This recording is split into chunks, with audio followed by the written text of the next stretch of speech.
After you've installed Zotero, you should see the Zotero tab on the ribbon in Microsoft Word. If you don't see that tab in the ribbon, such as in this case, I'm missing it right here, you'll need to manually install the Microsoft Word plugin. This video will walk you through the process. These instructions are for Windows 10.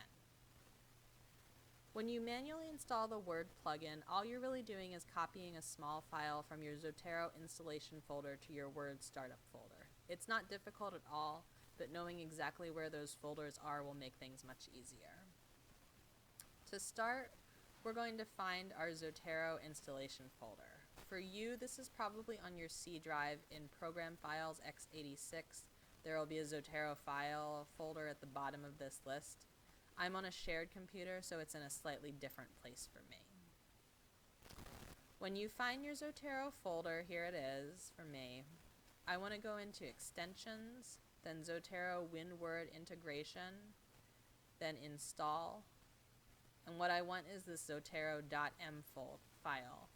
If you're not sure which one is the one that ends in .m, you can right-click on Properties, and then this will tell you this is the right one. The next step is to find my Word startup folder, and the easiest way to do that is to go back to Word and click on File, click on Options, and click on Advanced. At the very bottom of this section, there's a button that says File Locations, and what I want is for Word to tell me where is my startup file located. I'm going to click on Modify, not because I want to modify it, but because I want to grab this address on my computer, so I'm going to copy it, and then I'm going to say Cancel. I don't really want to close it. I'm going to go back to my File Explorer, and I'm going to put in this address on my computer. So now I have two File Explorer windows open. I've got my Zotero plugin, and I have my startup folder. I'm going to copy this plugin from my installation folder to my startup folder. That's great. Then I'm going to close Word.